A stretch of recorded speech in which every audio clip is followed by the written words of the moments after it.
Bem-vindos ao podcast Uma Má Mãe. Eu sou a filha, a Yolanda. E eu sou a Laura, a mãe. Aqui falamos abertamente sobre as complexidades da nossa relação. Esperamos inspirar outras mães e filhas a aprofundarem a sua conexão e a encontrarem novas formas de se relacionarem. Junte-se a nós nesta jornada de autodescoberta e crescimento familiar. Vamos começar? Olá, muito bem-vindos a mais um episódio de Uma Má Mãe. Olá! Então, hoje vamos aqui falar sobre uma coisa que eu estou muito curiosa para falar, que é sobre a ecografia da minha mãe. Porquê? Porque foi o único episódio que ela é que trouxe ao de cima quando decidimos fazer este podcast, não é? É verdade. Como uma novidade para mim, que eu até fiquei meia sem saber como reagir. Sim, mas mas antes de começarmos pela ecografia, até lá houve muito processo. Ok, então fala lá um bocadinho sobre isso, que eu quero saber. Quando casei com o teu pai, ele já era segundo casamento e já tinha uma filha. E o relacionamento dele com a tua irmã, conforme tu sabes, foi um relacionamento sempre muito difícil, porque o teu pai gostava de a fazer sofrer pelas mágoas ou pelos desentendimentos ou enfim, pelo que fosse, era sempre a tua irmã que pagava. Portanto, quando ele não depositava a mesada, fazia a tua irmã vir buscá-la, a menina chegava lá e ele dizia: hoje o pai esqueceu-se, não trouxe, vem cá amanhã, e aquilo incomodava-me imenso. Eu estava sempre a refilar com ele, sempre a dizer-lhe que isso não era uma boa prática. Tínhamos alguns problemas nesse aspecto. Entretanto, eu sempre quis ser mãe, porque para mim, na educação que trazia, pelo menos a mulher tem que ter um filho. Maria veio ao mundo e teve um filho. Portanto, qualquer Maria, que eu também sou Maria, primeiro nome, tem um filho. Essa era a minha educação e era o meu desejo profundo, ter um filho. Só que eu olhava para o comportamento do pai dela e eu tinha algum receio. E então eu pensei, não. Eu só vou pensar se quer ter filhos ou não a partir do 3º ano de casamento. Se nós nos dermos bem, eu então penso em ter filhos. É verdade. Então, Para surpreender, continua. nós dávamos bem, portanto, tínhamos uma vida social muito intensa, nós tínhamos um restaurante, o restaurante traz muitos conhecimentos, traz muita gente boa, traz muita gente menos simpática, mas tínhamos muita gente boa, portanto tínhamos uma vida social muito intensa. O que era mais um problema para o qual eu até nem estaria preparada, com toda a sinceridade, ao dia de hoje acho que não estaria preparada para uma gravidez numa vida social tão intensa e numa atividade que é uma prisão. Toda a gente que tem um negócio sabe que os negócios que mais prisão dão aos seus proprietários é um restaurante. Mas a vida foi correndo, nós dávamos bem, pensei, bem, vou deixar de tomar a pílula porque eu quero ter um filho. Antes, falei com o teu pai e dizia-lhe: Jorge, como é que é? Eu gostava de ter um filho, tu queres mais filhos? Ah, sim, eu quero, dizia ele. Ouve lá, mas tu não podes tratar um filho como tratas a menina. Não, eu também não a trato mal, dizia-me ele, eu não a trato mal. Quer dizer, fazes a menina vir cá tantas vezes, tens de ter um pouco de cuidado, descarregas nela as tuas frustrações e achas que não te portas mal. Tínhamos algumas conversas sobre isso, mas decidimos que sim senhora, então quando o bebê viesse era bem-vindo. Assim foi, eu não conseguia engravidar, eu ao 3º ano de casamento deixei de tomar, no dia 14 de fevereiro deixei de tomar a pílula, fizemos 3 anos de casados em 90, em fevereiro de 90, e eu só consegui engravidar em maio de 91. Portanto, tive imenso tempo a engravidar, eu já pensava que não conseguia. E eu dizia, caramba, já era uma frustração. Estava-me a preparar no forninho. Foi, ainda por cima... Tinha que vir eu, não podia ser a qualquer. Não, e estavas prevista nascer a 11 e foste nascer a 21. Tinha que ser peixes também, para chorar muito. Mas tem muita coisa engraçada. E pronto, engravidei em maio de 91 e tu nasceste em fevereiro de 92. E há coisas muito engraçadas que eu dizia, eu não posso ter um filho em ano bissexto, muito menos em fevereiro, porque não vá a criança nascer-me a 29 e depois só faz anos de 4 em 4 anos. Ironia do destino, tive uma filha em ano bissexto e não nasceu a dia 29, mas eu estava a ficar preocupada, que era para nascer a 11 e só nasceu a 21 e eu já dizia, caramba, mas eu tenho tantas semanas assim, o que é que se passa comigo? Achei engraçado, então.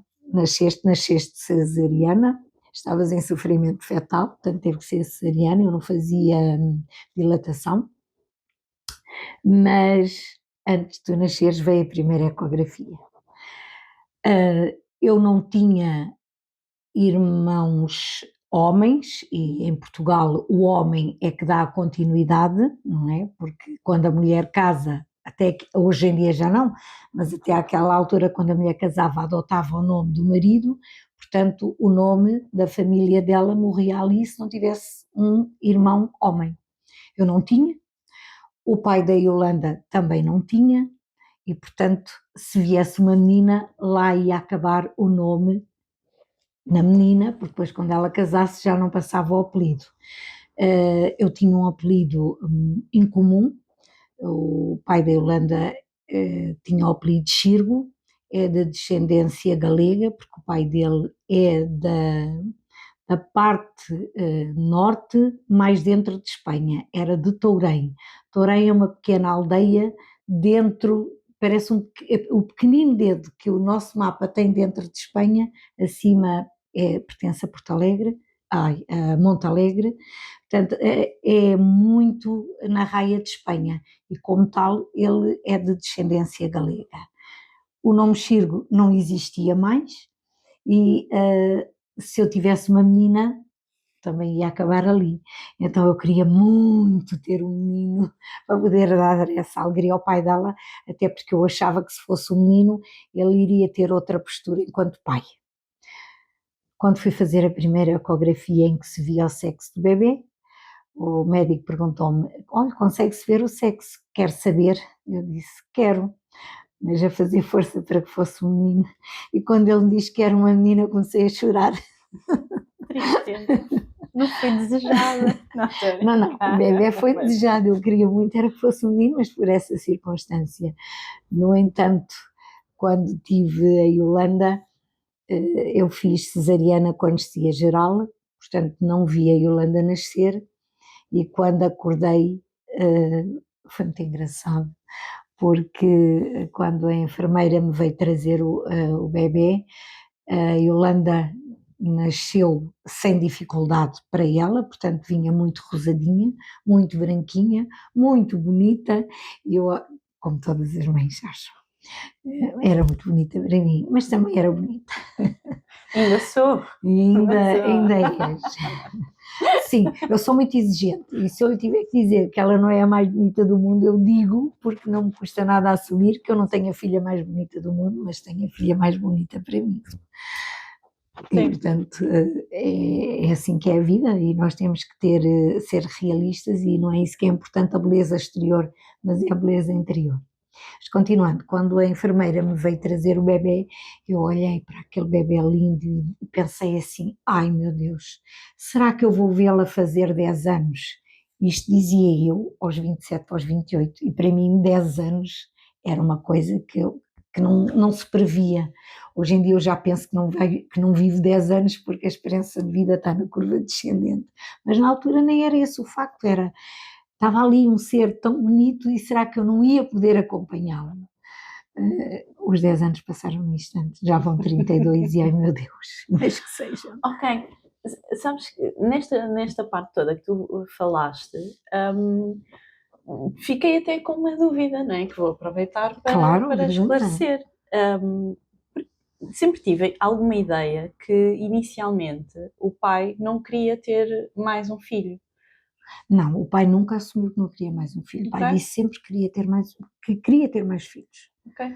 Não, porque provavelmente eu ouvi isso ou de alguém ou dele próprio que tenha comentado e eu sempre tive um pouco essa ideia, que ele não tinha assim tanta vontade. E isto era uma das coisas que mais me fazia confusão, era saber que ele não tinha tido assim tanta vontade de ter um filho e sempre te atribuí muito porque é que a minha mãe insistiu tanto com um homem que não queria assim tanto. Não, porque assim, ele dizia que queria, preparado para a prisão, ele não estava, e para ele um filho era uma prisão, naturalmente.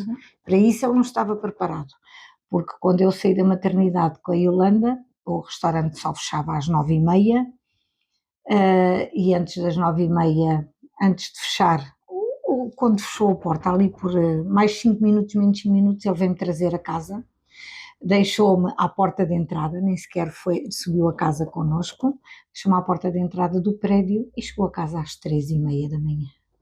Portanto, ele não estava preparado para, no fundo eu acho que ele não estava preparado para ser pai, ou não estava preparado para as exigências de ser pai, e portanto dali para a frente ele nunca estava em casa para o que quer que fizesse falta. Sim. No outro dia, quando falaste sobre isso, disseste, até foi na tua despedida de solteira agora, do casamento com o Zé, mas disseste, nessa noite perdi o meu marido, e a minha reação foi logo dizer-te, eu perdi os meus 2 pais, porque acho que isso me marcou bastante, não é? É natural. O facto de, se calhar tu criaste também alguma expectativa de que ele pudesse modificar, que ele pudesse, e uma vez que ele também dizia que afinal queria, não é? Que também era uma coisa que ele queria, é normal teres criado alguma expectativa de que as coisas pudessem ser diferentes, e acho que naquele dia também foi um confrontar com uma realidade.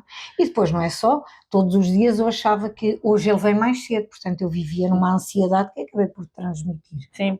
Sabes que é muito engraçado que quando nos meus processos terapêuticos, sempre que tentamos perceber de onde é que vem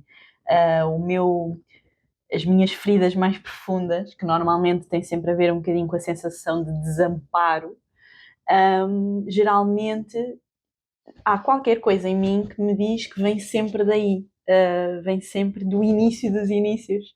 E eu não tenho, ou seja, não tenho qualquer percepção consciente disso.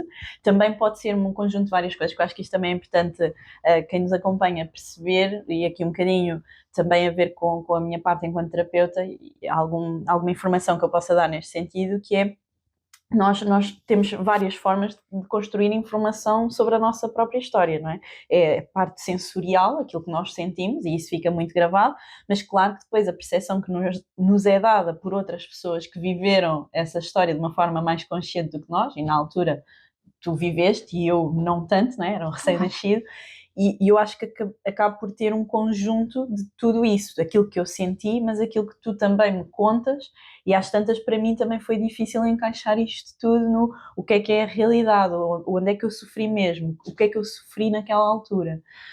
E eu tenho a certeza que isso me marcou de alguma forma, porque também te marcou a ti, e sabes que é muito curioso que também só no outro dia é que me apercebi que tu tiveste anestesia geral e não tiveste logo no primeiro contacto. E isso, hoje em dia, com os estudos, é uma das coisas que mais se preza nos partos de hoje em dia, é garantir que a mãe faz logo o pele a pele com os bebés, porque isso realmente tem mesmo muita importância no desenvolvimento emocional e cognitivo dos seres humanos. A vinculação com a mãe é estabelecida a partir do momento em que se nasce, e logo nos primeiros tempos. Até hoje em dia já há o 4º trimestre, que é os primeiros 3 meses depois do nascimento, porque é mesmo muito importante para a vinculação que é criada com a mãe. Eu acredito que muitos dos nossos desafios enquanto mãe e filha tiveram também a ver com esse início, porque foi difícil para ti, e acredito que também consequentemente para mim. E para mim, o processo de perdoar isso, ou de entender isso, que eu não gosto muito de usar o perdão, mas o processo de tentar ver isso com outros olhos foi das coisas mais desafiantes para mim, porque eu muitas vezes dizia, mas porquê é que eles decidiram ter-me? Na fase mais revoltada da minha vida, não é? Porquê é que eles decidiram-se? E eu tinha esta ideia, tinha a ideia de que o pai afinal não me queria assim tanto. Agora já até foi boa esta conversa. E o engraçado é que, por exemplo, eu só queria um filho e, portanto, eu não tinha dificuldades financeiras, como é óbvio, não é?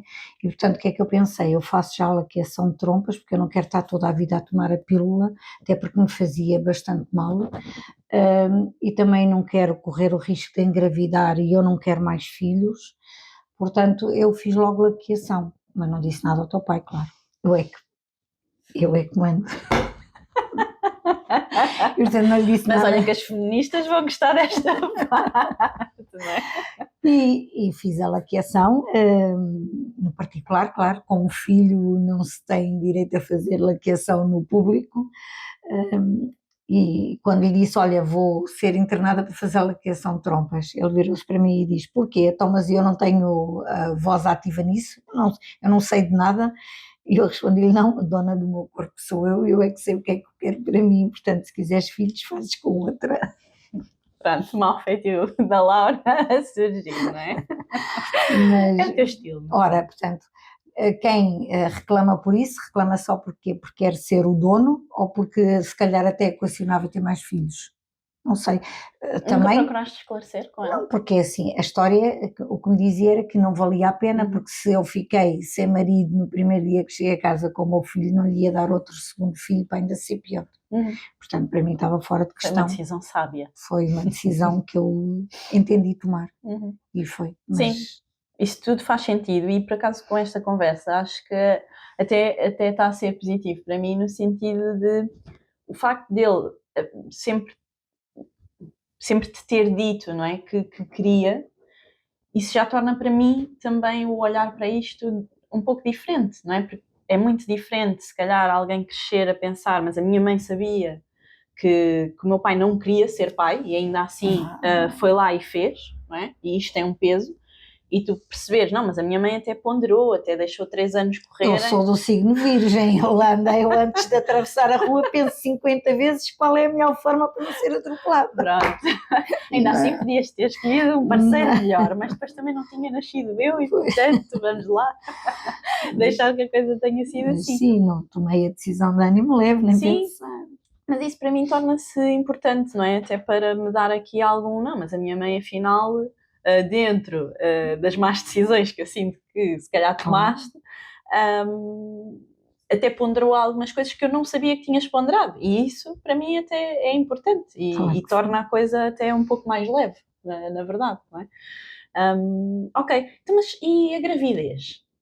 Como é que correu a gravidez? Porque falaste ali da ecografia, não é? Falaste que foi planeado, mas e o processo todo? Como é que foi? Enjoos, não enjoos? Não tive nada disso. Tive uma gravidez santa que tu portavas-te muito bem. Tu não querias era sair. Mas não, olha, não sei o que é ter um enjoo, não sei o que foi um desmaio, não sei o que foi passar mal de estômago, azia. Eu tive um bocadinho, foi a única coisa que eu tive, mas muito, muito, muito pouco. Não, passei uma gravidez muito boa, graças a Deus. Não inchei, engordei muito, porque, claro, eu passei o Natal grávida de 7 meses, 7, 8, 9, passei o Natal grávida de 7 meses, na altura em que o pulo do bebê é grande. E os doces de Natal são tão bons. Portanto, por isso é que eu hoje em dia tenho um problema com os doces, já percebi. E então eu engordei 21 quilos, mas nunca enchei, não, as pernas não inchavam, não é que eu dissesse assim. Eu fiquei em casa uma semana antes, portanto, a 11, como o bebê não nascia, eu pensei, não, eu vou entrar de atestado porque há de nascer a todo momento e eu não vou estar a trabalhar e sair a correr para a maternidade. Portanto, eu no dia antes do dia 11 fui a uma consulta e o médico passou-me atestado só nessa altura. Eu trabalhei sempre até o último dia. E como tinha a avó para suporte maternal, eu também nunca entrei de atestado porque tu estivesses doente. Também eras um bebê muito saudável, nunca tiveste nenhum tipo de problema que obrigasse a ficar em casa. A constipaçãozita, mas a avó podia ficar perfeitamente contigo. Portanto, eu nunca tive a necessidade de deixar de trabalhar, também não tinha tempo para não trabalhar, mas nunca tive necessidade de deixar de trabalhar por causa da gravidez, nem por causa do filho, portanto não foi nada que me dissesse assim, não quero mais porque é uma prisão ou porque me limita. Não, eu não quis mais porque para mim um filho era o suficiente e era aquilo que eu desejava, mas não passei nunca mal. Tu eras difícil, era de comer. Se há gente difícil de comer, põe um difícil na Yolanda. Era 1 hora para comer, 1 colher de comida, 1 golo de água. 1 colher de comida, 1 golo de água. Mas comia tudo, que eu sou muito persistente. Ok, então, sabes que uma das coisas que eu mais tenho receio hoje em dia de passar a um filho é esta coisa pelo trabalho. Não posso deixar de trabalhar porque nem tenho tempo. Mas sabes que de certa forma, se calhar hoje em dia até consigo compreender um pouco melhor. Ainda assim, tu trabalhavas muito, né? Porque tu acumulavas o teu trabalho com depois a ajuda no restaurante do pai. E na verdade, não é? Tudo isso é uma opção que para quem tem um filho acaba por me faltar mãe a mim, não é? Ou seja, acho que acaba por faltar tempo. Claro que nenhuma mãe se vai desempregar, não é? Isto não existe. Mas a verdade é que teres acumulado esse trabalho foi das coisas que mais, não é? E acabaste por depois até ter que me entregar aos avós mesmo acima de tudo, e se calhar depois também falaremos mais profundamente sobre isso, mas apesar de tudo, saberes que tinhas muito trabalho e que tinhas essa acumulação e ainda assim teres tido uma filha, para mim foi das coisas que mais me traumatizou, então mas e eu, não é? Vim aqui fazer o quê? Mas hoje em dia já vemos isto também de outra forma e lá está, mesmo estava a dizer, não é? Ainda bem que foi com este pai, porque senão não era eu, porque eu gosto muito desta visão e tenho-te dito isto muitas vezes, ainda hoje no trânsito, disse isto, que é, se eu for por outro caminho, não sei se vai ser melhor ou não, vai ser diferente, não é? E eu, se tivesse outros pais ou se tivesse sido outra coisa, não era eu, não é? E hoje em dia estou muito agradecida por ser eu e por ter sido como foi. Mas ok, muito bem, então acho que já conversámos tudo sobre a tua gestação, não é? Queres dizer mais alguma coisa sobre esse período? Não, quero dizer que eu fui uma mãe feliz pela filha, infeliz pelo resultado do casamento, claro que sim, claro que marcou, mas não estou nada arrependida. Boa! Então, muito bem, já falámos sobre tudo o que havia para falar neste episódio. Espero que tenham gostado mais uma vez da nossa companhia e das nossas partilhas e vemo-nos no próximo episódio. Até à próxima! E assim chegamos ao fim de mais um episódio do podcast Uma Má Mãe. Agradecemos a sua companhia. Se gostou do episódio, siga-nos na sua plataforma de podcast preferida e partilhe com outras mães e filhas que se possam identificar com esta conversa.